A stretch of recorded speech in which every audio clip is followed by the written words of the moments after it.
Hey, what's up? Like, totally time for 90210.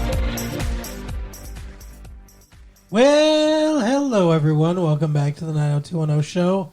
My name is Mark. With me as always is my fiance Carol. How you doing today, Carol? Hey, what's up? Not much. It's been a good week here. It is November 20th, 1998. I almost said 1991. I don't know what the fuck I'm thinking, but that we would have been. That I think that's before we met. It was it was before we met, before the show launched. Right, long ass time ago. Yeah, like 3 years before the show launched. About, I don't know, 2.5 years or 2 years, 364 days before we met. We met in the first episode of the show. We did not. Yeah, silly. For all they know, we did. Anyway, so yeah, it's the 90210 show, and it's the girl who cried wolf. We aren't crying wolf by telling you that we're sick, and I don't know that this show is going to be the greatest show that we've ever done, but we are going to do our best. If you bear with us, we'll treat you a lot more fairly than Valerie is treated in this episode. Right? Oh my goodness. So this episode's a little different to talk about than most other episodes. Everything basically revolves around the central thing that's going on in this episode, which is everyone shitting on Valerie all the time, every time they can. Well, I mean, yeah, mostly, but it is pretty bad. So you may remember from last episode that Valerie was raped, call it whatever you want, but raped by, what's his name, Noah. Okay, Noah and his brother. I want to share... That makes it sound so much worse. But I mean, I feel like it's both of them. Like, I feel like they share responsibility at least equally. Yeah, okay, I'll give you that. I'll give you that they share responsibility. I have a feeling that this show, the conclusion of this show is going to be like that the truth will come out eventually, obviously, because that's what the kind of show 90210 is. Right. But I feel like that the truth's going to come out and everyone's going to be like, see, Noah's innocent. Noah didn't do anything wrong. Bullshit. Right. Noah did something wrong. And it's even pointed out in this episode when Valerie wants to take him to court and everything.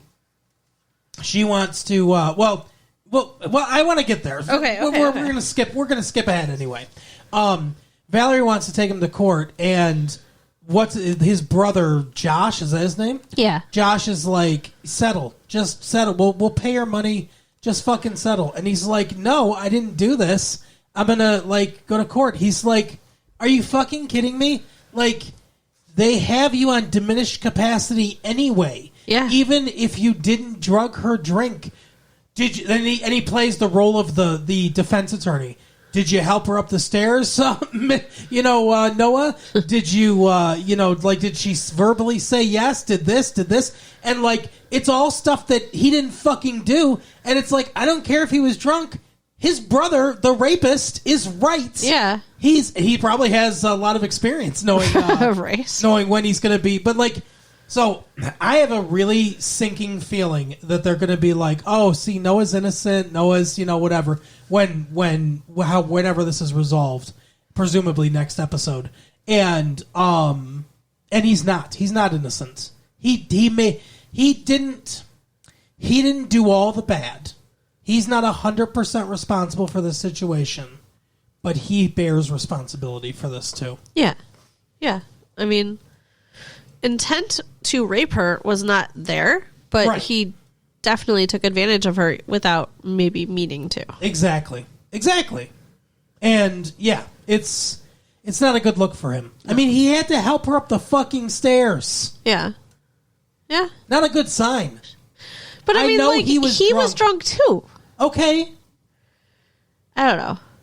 I mean, I agree, but I mean, it's just like he was also having trouble getting up the stairs, I think. Okay. But I mean, I'm just saying, I'm not going to be happy if they're like, oh, Noah's completely innocent, if that's the resolution of this. I mean, I'm sure... I want him to take some responsibility. I'm sure if we had some kind of fucked up, play-by-play on the cameras of what happened, we'd be like, oh my God, Noah, that was awful. Either way, Valerie got victimized. Yes. And now she's getting victimized again. Uh-huh. For every fucking person that says, oh, Anita Hill, why did you wait 20 years till fucking Clarence Thomas was being nominated for the Supreme Court to come forward and tell us what sexual harassment he did to you? Oh, insert rape victim's name here. Why'd you wait 5 years before you came to court and said, oh, he raped me? Why'd you wait so long? Why didn't you report it right away? This is why, assholes. Yeah, women don't want to, jump in line to get called liars and, sluts and everything else. That's what society does. Yeah. Society takes, if a woman is a victim of a crime like this, a crime of male domination over women, which is apparently the fucking national pastime. But if you, if you come forward for a crime like that, then the response is, we're gonna shame you. We're gonna call you a whore. We're gonna say you asked for it. Blah blah blah blah blah. Look at fucking Monica Lewinsky right now. I mean, ridiculous. Very ridiculous. So anyway, that's why people wait. You know who I hate? Now on to the jokes. You know who I hate the most in this episode, though? Donna? Kelly. Oh, yes. Kelly is just being so awful to Valerie. She's not, Kelly was, victimized, too, right? I don't think she was... a guy tried to rape her, yes. Yeah, I was going to say, I don't think she was actually raped, but, it was close or something. Yeah, she was saved from being raped twice. Yeah, that's right, at the Halloween party. The Halloween party, and then again when she was on coke. Yeah, that's right. And... so she, has some experience with this, and I know she probably doesn't even remember it, especially the Halloween one. That was so long ago. I think that was I'm sure she remembers. I mean, a woman doesn't forget that. Well, yeah. I guess I mean the actress, but, or the writers. But, yeah, I feel like we pay more attention than the writers do. Yeah, no sometimes. shit. But, yeah, absolutely awful. She doesn't even... I know that Valerie lies a lot. I know Valerie is a fucking liar. Oh, yeah. And, it's it's a problem. Sure. But to hold no doubt that it could happen. If she just thought about it for a second, she would be like, well, what the fuck am I... If she really did get raped, what am I doing to her right now? No, Kelly doesn't care. It's monstrous. Yeah. Just the look on her face, too, the whole time. She just looks fucking evil. And she looks satisfied. The way Jenny Garth is playing it makes it even worse. It almost seems like she knows what she's doing and doesn't care. Yeah, and I wonder if that's a deliberate choice. Yeah. Maybe she disagrees with the writing. She's trying to make it seem worse. Yeah, maybe. I don't know. I don't know. But yeah, she's snarky in so many different scenes. Every scene where she talks about this, Brandon, in his typical fucking cowardly fashion, is sitting on the fence the entire episode. Oh, I'm withholding judgment. I haven't picked one side or another the whole time. He's annoying. And then, he kind of, when they're basically... But Valerie at one point is just I'm just going to move out. I'm just going to leave. Because they're treating her so bad, Steve and Kelly. And Brand's you don't have to go, you can stay. As though he's on her side, but he's not jumping in and defending her in any way either. So, just because he's you don't have to get kicked to the curb because you got raped, does not mean that he's really defending her or being on her side either. Exactly. Steve's an asshole, too. Yeah. Oh, she lied about an abortion. She's fucking lying about this. She's Noah's a good guy. Noah's got money. That means Noah's rich and a friend of mine. He's a real person, not scum, like a female or someone that doesn't have money. Yeah, everybody in the show, it kind of sucks. It's these are characters that we've grown to really know and care about over 8 seasons. Some of them. Yeah, some of them. Steve and Kelly are both original cast members. So Steve goes through progression, regression. I know, but it's upsetting to me to see them acting. It feels like they've been possessed by evil demons, and they're not actually being themselves. I agree. Because these characters are not at their heart bad, but they're really being bad. Well, I think Kelly kind of maybe is. Kelly is. Yeah, I think Kelly's just kind of a bitch. She's been on a steady decline. Yeah, but Steve is generally a nice guy. Generally. And he redeems himself at the end of this episode, kind of.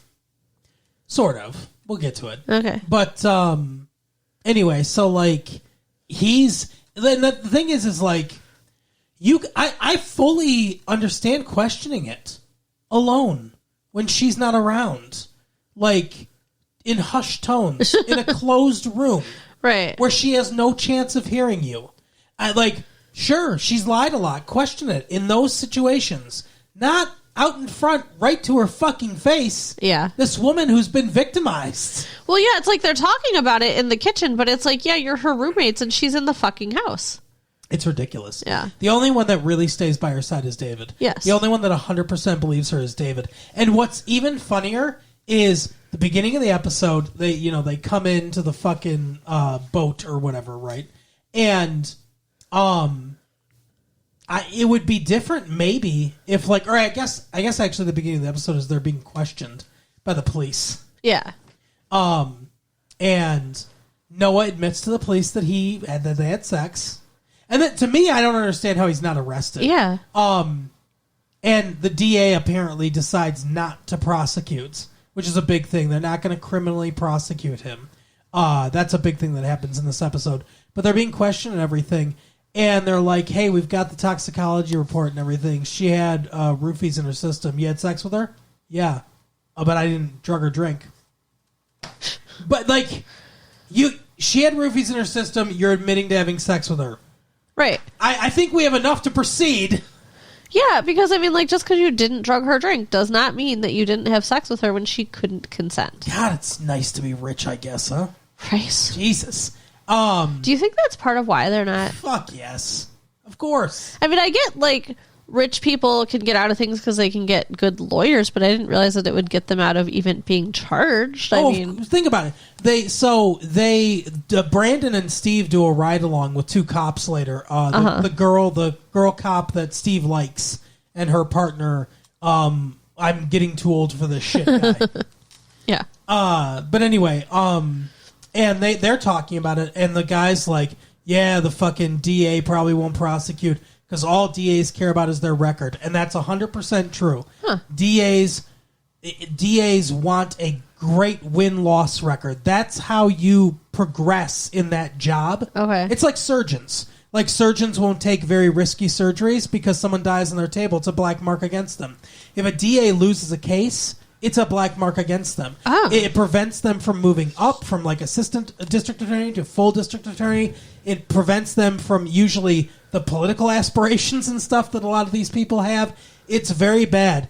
And if you're a district attorney and some poor vagrant is accused of rape, and then some rich guy is accused of rape, and the rich guy can afford the best lawyer in the country, and the poor guy is going to get a public defender, who are you charging?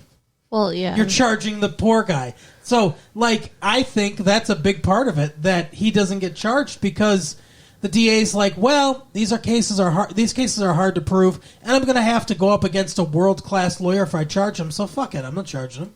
Yeah. Wow, that's fucked up.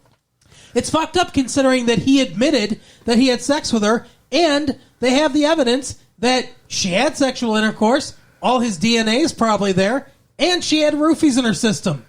That seems like... How much more evidence? I know he didn't roofie her drink, but, how much more evidence would you need to prosecute? Right. Would you need a witness? Yeah, I was standing in the corner masturbating. What the fuck? Yeah, I don't know. So, anyway, they decide not to prosecute, and, this was my point. I always get lost in my fucking points on tangents. But, he admits to Donna. Donna's like, I knew it was a fucking lie. I knew you didn't have sex with that lying whore or whatever. And he's like, but wait a second, Donna. I did have sex with her. And she's so by his side up until that point, too. She's, defending him. Oh, and yes. Being kind of a bitch to everybody. Yeah.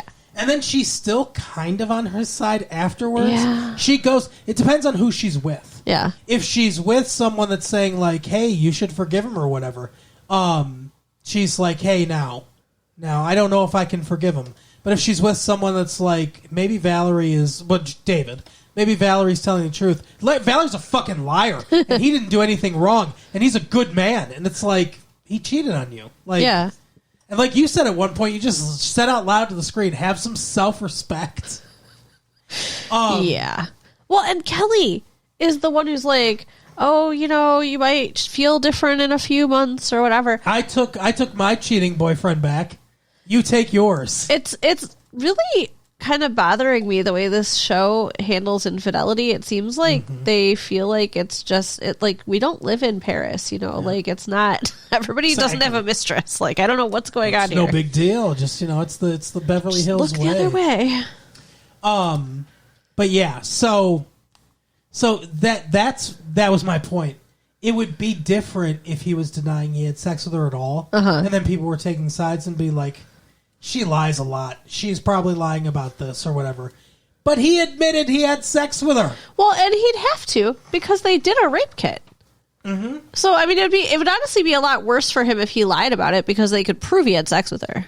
And they know from an independent source, the lab at the fucking hospital, that she had roofies in her system. Steve at one point suggests that she roofied herself. Yeah, what in the actual fuck? So that she could sue him. A bridge too far, Steve. Yeah. I understand your skepticism in some way, but just ridiculous. See, and so she decides that she is going to go after him because the DA won't prosecute. She's going to go after him for a what do they call it? Civil suit. And which is monetary in nature. Everybody then is like, oh, see, that's what she's after, gold digging whore. Yeah, $10 million is what she sues him for. And she's like, all I want is for him to admit that he did it. Yeah, and she says, if I want, I don't even care about the money. The money is just it's you have to pick a sum or whatever. He's rich. I pick $10 million. If he admits it and gives me a quarter, then I'll be happy. Yeah. And I believe her. Yeah. Yeah, it's ridiculous. But what does she want him to admit exactly? Justice for Valerie. He already admitted he had sex with her. She wants him to admit that he drugged her and raped her. But he didn't drug her. Correct. It's one of those, I think I said when we were watching it, it's one of those weird situations where they're both telling the truth. Yeah. She's telling the truth, and he's also telling the truth, because there's a third piece of information they don't know. Right. That his brother drugged her. When that truth comes out, I think she'll let him off the hook as far as, probably the money and probably, the... all the stuff or whatever, but he does share some responsibility. I hope he does some kind of contrition in some way, and obviously we hope that his brother gets jail time or something. Yeah. I kind of wonder, what would have happened if it had gone the way his brother had wanted. I just wonder how that scenario would have played out. If she had ended up being raped by his brother, where was he going to do it? Was he just going to... He was trying to get Noah to get out of there. Was he just going to do it in the bar? Maybe. Or Noah's office. Well, Noah was in his own office, but... I mean, it just seemed... Or a back room or something like that. And then just leave her there, and she would have no idea what happened to her. He would have left before she woke up, and then she wouldn't have known who did it. Yeah, she wouldn't have remembered anything. And he would have just been like, oh, yeah, I took off, a whatever, early, we had, one drink together, and I took off. And I don't know, you were at the bar, I don't know what happened. Huh. Yeah. It's fucked up. It is, yes. Yes, drugging a woman in order to rape them is pretty fucked up, yeah. And then I'm trying to think what else happens in this episode. There's a very minor subplot about Dave's new band member is like, hey, they're going to kick you out of the band because you're not playing with us, even though you're consoling your raped girlfriend. Yeah, he's staying by Valerie's side, and he keeps not going to rehearsal, so they're getting mad at him. Which, it's nice of him to want to be there for her, but she's telling him, I'm okay, go. He can't give up his whole life to just be with her all the time. Right. And then at the end of the episode, he goes and performs and nothing comes of it or whatever. Yeah. So, I guess he's still in the band. Well, then you said, you mentioned the ride-along, so we should probably talk about that, too. Oh, yeah. Yeah, I forgot about that. That's also, a subplot of the episode. Yeah. So it's Steve and Brandon. Steve and Brandon in the back seat of a hot policewoman and... I'm getting too old for this shit guy. And they get a call to go after some suspect who's in an alley. Yeah. And the older male cop gets out and goes after him. And he roughs him up a little with his nightstick while he's putting the handcuffs on and has him up against the chain link fence. Yeah, he hits him a little with the nightstick. So the guy's running. Guy runs into an alley, tries to climb up the fence to get away. The whole time they're like, stop, or whatever. He hits him a few times. To be honest, to me, and maybe that's just because the actor was older and not very strong, but it looked like you'd hit a kid or something like that. You know what I mean? Like swipe at a kid with get down from there, like kind of thing, like people used to do in the 50s or whatever, right? And that's what it looked like. It didn't look like it was super painful. And then he kind of pulled him back or whatever, and then put the handcuffs on him. And he reaches into his pocket. He's like, "What's this? A fucking knife? They said you had a knife or whatever. Knives are the most dangerous things in the world." And then he throws him in the back of the car. And Steve and Brandon are reacting like, "Well, it seems like it was excessive." Yeah, everybody is like, "Oh, gee, he's really beating him." Like, they should have picked a different person to do it if they wanted it to come across as excessive. They should have. They should have went farther. They should have They should have actually. I mean, maybe not went all the way to a murder, but they should have. They should have taken a stronger stand if they wanted to. We don't get into politics here or anything like that, so whatever. Make whatever inferences you want, but I'm just going to say I'm not a big police apologist. I'm not someone that's I know their jobs are hard and everything like that, but they sign up for that. Yeah. And unarmed citizens don't sign up to walk the streets in fear and get shot and killed and stuff. So I'm not a big police apologist, but as Carol pointed out, we're watching the episode and I'm so confused because I'm like, that just seems very standard. He whacked him a couple times to get him off the fence, basically. Yeah, because he wasn't stopping. Yeah, and it turns out this guy was innocent. He was innocent and not on drugs. He kept talking about, they're all on drugs or whatever. PCP. And the guy wasn't on drugs and not a victim and not the perpetrator of the crime. I'm not saying just comply with police or whatever, but why are you running from the police? Yeah. If you didn't do anything wrong, why are you fleeing? And if you hadn't been climbing the fence, you probably wouldn't have gotten hit with the fucking thing either. And it's not and maybe it was just staged and filmed poorly. Yeah. But the guy wasn't even or anything like that. Yeah. He made no sounds at all. Yeah, if they wanted us to feel like he was being brutalized, they should have brutalized him. Yeah, I mean, in real life, the actor. No stunt doubles. No, but he didn't make any sound. It looked, like I said, very light taps. I was like, that seems fine to me. It's they wanted to have the conversation, but they were too afraid to. That's my point. So, Brandon, they do the ride along because Brandon's I want to do an article about the police or whatever. And she's all fuck, are you going to write about this? That he beat the shit out of this guy that, apparently happened, even though it didn't look like that at all. And he's like, I'm going to write an honest article. I'm going to tell you that. And then she explains how the guy's partner was shot and killed by a Puerto Rican guy or whatever. This guy was also Puerto Rican, who they were lax with him. They weren't taking all the precautions that they should have. And his partner was shot and killed, died in his arms. And this guy's 2 weeks from retirement, and this will ruin his life. And she's like, it was wrong. What he did was wrong. It was bad or whatever. And I'm the whole time I'm thinking, what the fuck? Yeah. And she's like, but I really beg you not to write the article because just let him retire and stuff. He's been through so much. And so Brandon just agrees. He's like, yeah, I'll just bury the story or whatever. Right. So that's all that happens with it. Nothing happens. Yeah, and it's I guess maybe that's what they wanted. They wanted some sort of sympathy for this guy, and they wanted so they wanted him to be able to drop the story easily. And if he really brutalized him, we'd be as an audience would be like, Brandon, what the fuck? That makes sense. But it they could have just done it a different way. They could have just did it where The guy wasn't 2 weeks from retiring.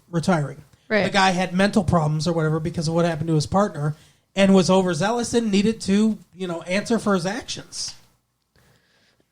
So, back to Donna real quick. Yeah.